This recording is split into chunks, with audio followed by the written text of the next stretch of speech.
बे आइफवालि पिकनिक स्पटनिफ्राय जों मोनसे फोसावनो नागिरदों बेनो जाहैबाय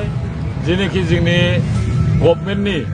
एसओपि बा रुल बेखौ जोङो मानिनानै जों सोलिबोदों दा बेखौ जोङो दिनैहाय गभर्नमेन्टआ जोंनोहाय मोनसे अर्डार हरदों जे दिनैनिफ्राय दिनै 18 तारिख 18/1/25 बे दिनैनिफ्राय बे क्लस जानांसिगौ होननानै जोंनो इन्सट्राक्सन हरनायनि थाखाय जों बे बुस्थुखौ दिनै फाइनाल जों डिक्लेयार होबाय कमिटिनि जानानै बा आइफवालि पिकनिक स्पटनि कमिटिनि जानानै दिनैनिफ्राय जोङो क्लस खालामनाय जाबाय दा जोङो मथा मथि गाबोननिफ्राय जोंनाव जोंनि जिनिखि जोंनो फेसिलिटि होदोंमोन बे आइफवालि पिकनिक स्पटआव जिनिखि नाव दंमोन जोंना बोटिं ट्रेन दंमोन एभ्रिथिं जोंहा फेसिलिटि जों होदोंमोन बे बुस्थुखौ जोङो गासैखौबो जोङो गाबोननिफ्राय जों क्लस खालामनानै होनाय जासिगोन खारन जोङो गभर्नमेन्टनि आन्डाराव सोलिनाय मानसि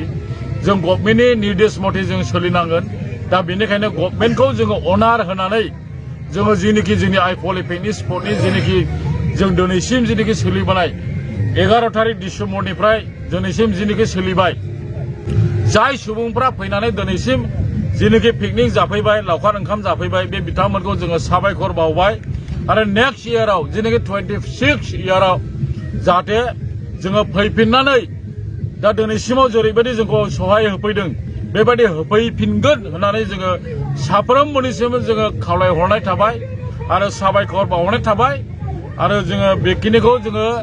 आइफवालि पिकनिक स्पटनि जानानै दिनै जोङो फाइनाल डिक्लेयार होबाय बे दिनैनो लास्ट बेनिफ्राय गाबोननिफ्राय बे आइफवालि पिकनिक स्पटआव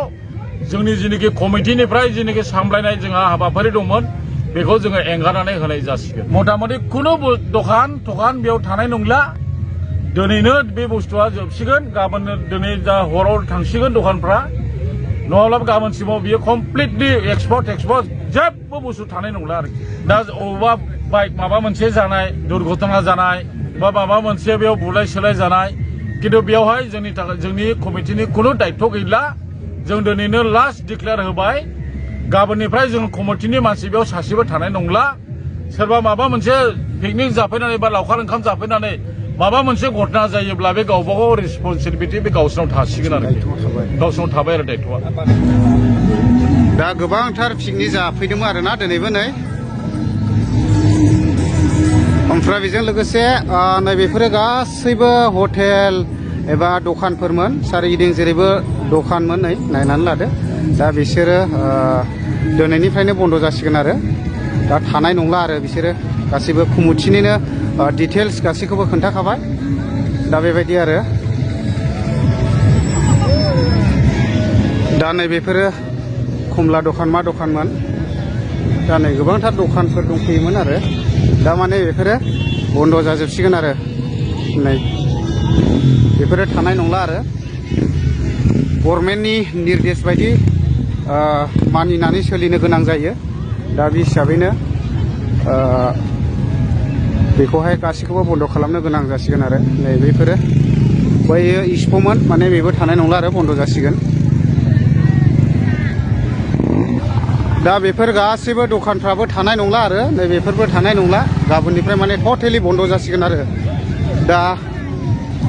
नै बेफोरो खमला दखानफोरमोन माने बेफोरबो गाबोननिफ्राय फैनाय नंला आरो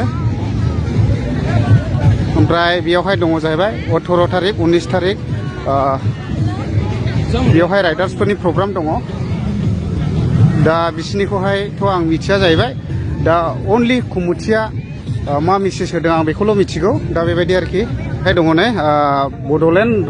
राइडार्स मिट प्रग्राम जागासिनो दङ दा बेखौहाय सानबैसेनि हाबाफारि लानानै जादों बेखौहाय एसे मिथिहरनो थाखाय खावलायनाय थाबाय दिनैनिफ्राय साननै जागोन दिनै 18निफ्राय गाबोन 19 दिनैहाय गासैबो बेलेग बेलेग जायगानि राइडार्सफोर थाफैजोबगोन आरो गाबोन सानसे फुंनिफ्राय लानानै मोनासिम थागोन आरो प्रग्रामा नोंथांमोननि प्रग्रामा गाबोनसिम थागोन ना औ दा मोनबेसे कान्ट्रिफोरनिफ्राय जेनेबा बेयावहाय एटेन्ड जाफैगोन दा कान्ट्रि बुङोब्ला इन्डियाथ' जों इन्डिया जाखाबाय ओमफ्राय जोंनि नेबारिं कान्ट्रिस नेपालनि मेयाव हराव सफैजेनबाय भुटाननि फैगासिनो दङ थिम्फुनिफ्राय ओरै नेपाल आरो काठमान्डु दारान बेफोर फैगासिनो दङ ओमफ्राय जोंनि माखासे इन्डियानि फुरा इन्डियान जायो आरो ना नर्थ इस्टनिफ्रायथ' दंजोबखायो नालाय जोंनि ब्रादार दङ हि इज फ्रम नागालेण्ड बिसोर हराव सफैबाय आर्लि मर्निं फुङाव सफैदों आरो बिसोरो अ आच्छा बे मिटआप होनना बुङो बेखौहाय मोनसे राइडार्सफोरनि गेट टुगेदार बेबायदिनो इयारलि मोनब्रै मोनबा बेबो माखासे इभेन्टसफोर जायो आरो दा जोंनिया जेरै बुंनाय बायदि बड'लेण्ड राइडार्सनिफ्राय 5th एडिसन बेवहाय बेलेग बेलेग जायगानिफ्राय सफैनायजों जों ओरैनो मा होनो सोमोन्दो एबा माबा मोनसे रायज्लायनाय बेफोरबायदि जायो आरो बेवहाय दानिसो खोनाखाबाय ब्रादारनिफ्राय सान अफ बड'लेण्ड ब्रादार बिथांनिफ्रायनो मिथिनो मोनबाय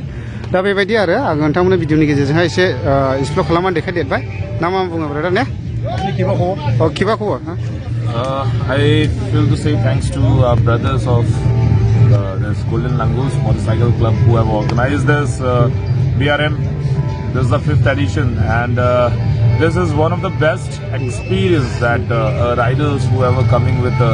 huge gathering of more than 600 plus at this place.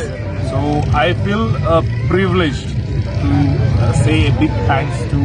the brothers of Golden Langus Motorcycle Club for organizing such a beautiful event at a beautiful venue.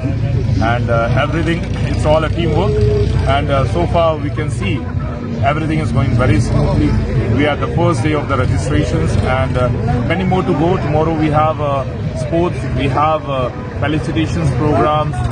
followed by the bands, DJs, and also that will be the last that we will be saying a bye to everyone.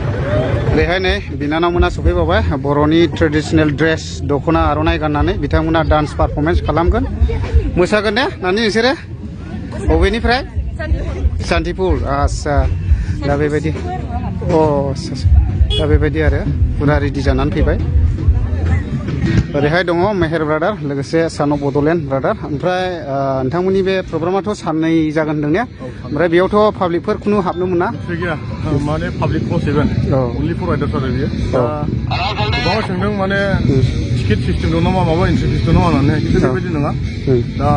आं खावलायनोसो लुबैदों माने जोंखौ गाज्रि दामोन अननानैहाय बे जोंनावल' नङा जेरावखि जों जेरावबो थांबाय थायो इभेन्टफ्रावहाय बे जेरावबो बेबायदि पाब्लिक थाखाया ओमफ्राय जों बेबायदिनो खालामनांगोन आरो ओमफ्राय बेवहाय गोबांथार लग'फोरखौ नुनो मोन्दों बेवहाय मोनबैसे राइडार क्लाबफोर दङ जेनेबा बेहायनो नुगोन नै बेहाय टटेल 83 क्लाबनि लग' दङ आच्छा बेलेग जेरै जोंनि गल्डेन लांगुर दा गोजौआव नुगोन नोंथाङानो दङ बेहाय जोंनि गल्डेन लांगुर राइडार्स मोसाखावरि क्लाबनि लग' माने हस्ट खालामग्रा जों आरो बे इभेन्टखौ जोंनि माबानो हस्ट खालामदों ओमफ्राय बेहाय मर देन 600 जोंनाव रेजिस्ट्रेसना अलरेडि 600 बारनानै दंखायो ओमफ्राय गेट पास होनना बुङो बिसोरखौ लायै गासिबो दा 650नि बारा जाहैगोन आरो आच्छा बिसोर गासिबो फैजोबगोन बेयाव ने बे फैखानायखौ अलरेडि रेजिस्ट्रेसन आच्छा अनगायैबो बेलेगफोरा फैबावगोन बेबायदि आरो दा गोजोननाय थाबाय ब्रादारनिसिम बेखिनिखौ मेसेज हरनायनि थाखाय ओमफ्राय नै ओरैहाय फुरा रेडि जाबाय गोबांथार बेबायदिनो आर्टिस्टफोरबो थागोन जानांगौ आरो दा बिदि आरोखि नै गोबां जायगाफोरनिफ्राय फैबाय दा बिदि आरो ओमफ्राय जावैसो गोबांथार आर्टिस्टफोरबो फैगोन नामा बेवहाय आर्टिस्टफोराथ' जोङो दिनैनि फार्स्ट डेनि थाखाय जोङो बेन वानाव दा हिमालयान प्रजेक्ट फ्रम बड'लेण्ड बिथांमोननि पारफरमेन्सखौ जों नुनो मोनगोन आरो सेकेन्डआवहाय Blue Vince from Guwahati Assam बेखौ जों नुनो मोनगोन ओमफ्राय लास्टआवहाय डिजे नाइट डिजे रन डिमापुर फैदों आरो दा बेफोरबायदि दे गोबांथार बेयावहाय दं बागुरुम्बा हान्जाया सफैनानै दंसै माखासे खेला दुलाफोरबो जागोन खेला दुलाया गाबोन जागोन गाबोन जागोन दा निस्सय मिथिबाय बेयावहाय माबायदि प्रग्राम लादों साननि हाबाफारि जोंना प्रग्रामा बेन्डआ गाबोन स्लिपार्स अन माइ फुट गार' हिट्सनिफ्राय फैगोन ओमफ्राय बेन्ड टुआव दङ रल हेड्स फ्रम सिक्किम गाबोन हिटसिन जागोन लास्ट नालाय दिनैबो हिट जागोन गासैबो बेन्डआ मोजां आरो दा मोजाङानो जौगालांबाय था दे थेंक इउ दे